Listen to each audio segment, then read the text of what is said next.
welcome. This is Business Morning on Channels Television. I'm Harriet Agmini. Glad you could join me on today's edition of the program. And the financial markets resumed the week mixed as reversing the bearish trend noticed at the end of last week on the Nigerian Stock Exchange, but we'll get more to the markets in a bit. Latest data from the National Bureau of Statistics indicates that the telecommunications sector contributed over 1.34 billion naira. That's about 8.38% to the nation's gross domestic product in the first quarter of the year. But let's take a closer look now at the top stories at this time. As President Muhammadu Buhari settles in at the presidential villa to begin the real task of governance, he has given a hint of a major challenge he might face. He has admitted his administration met a virtually empty treasury with debts of millions of dollars, but did not say how much debt he met. Meanwhile, the president has ordered the immediate removal of all non-essential military checkpoints across the country, and this was part of the outcome of a closed-door security meeting held with the service chiefs at the presidential villa. The permanent secretary in the Ministry of Defense, Ismaila Aliyu, after the meeting told State House correspondents that the federal government will, among other things, implement the decisions of the Lake Chad Basin Commission. And while the president gears up towards tackling insurgency in the country, suicide bombers suspected to be members of the Boko Haram sect bombed a popular fish market in Maiduguri, the Borno state capital, leaving about 13 people dead and 30 others injured. Most of the victims were women and children. Now, eyewitnesses told Channels Television that two female bombers carried out the attacks. The first bomber was said to have detonated her device few meters away from the market, while her accomplice set off hers inside the market just before the late afternoon prayers on Monday.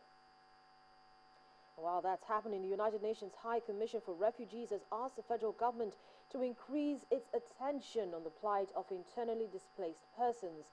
According to reports, there are over 1.5 million internally displaced people in Nigeria, and this is since the unrest in the northeast intensified 4 years ago. Thousands of them have fled to neighboring countries. But those are the headlines. Log on to channelstv.com for more news and reports. Well, let's take a look at the numbers from the markets we track with Christy Cole. Good morning, Christy. Good morning to you. All sectors across the markets continue to react to the excess liquidity currently in the system. But of course, we begin the review of the markets from the interbank market, where average rates crashed by 409 basis points to close at 17.10%. Now, the massive contraction of 1,671 basis points contraction of the overnight money, of course, led to that average rate decline.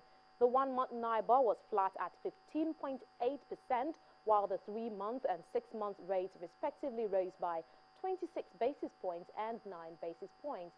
The naira fell 30 basis points against the British pound to 313 naira 50 kobo per pound, but appreciated 28 basis points against the dollar to trade at 198 naira 40 kobo to the dollar.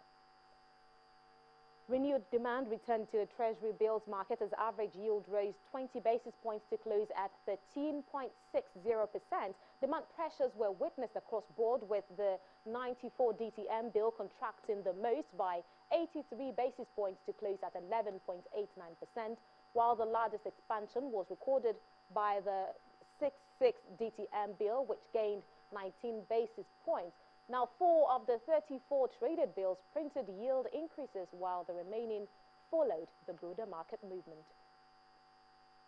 At the bonds market, there were sell-offs as investors booked profit. Average yield closed at 14.69%.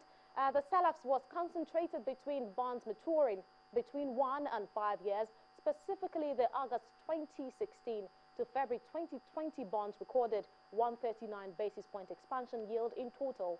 Only the November 2028 bonds, May 2029 bonds, and November 2029 bonds recorded yield contractions.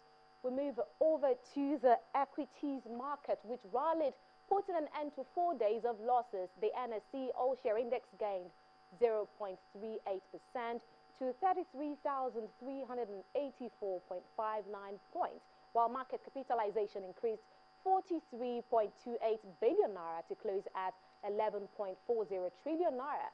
Gains from the previous trading session reduced the year-to-date losses to 3.67% and brought the month-to-date losses to 2.7%.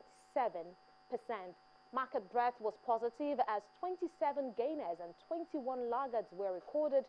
Volume traded decreased by 28.79% to 278.11 million shares, valued at 3.83 billion and traded in 4,291 deals. Now, only one of the 5 NSE sectorial indices declined. The consumer goods index led the gainers chart with a 0.72% increase, while the industrial goods index followed with a 0.69% gain. Now, in addition to that, the banking and insurance indices appreciated 0.60% and 0.27% respectively, as the oil and gas index shared 0.18%. Also, market breadth was positive as 27 gainers and 21 laggards were recorded.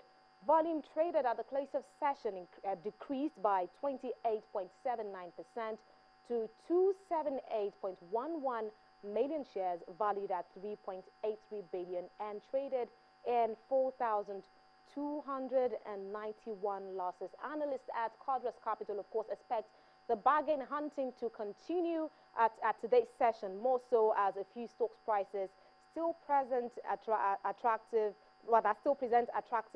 entry opportunities. Now, lots of issues coming up at the Nigerian equities market, which has seen 4 sessions of consecutive back-to-back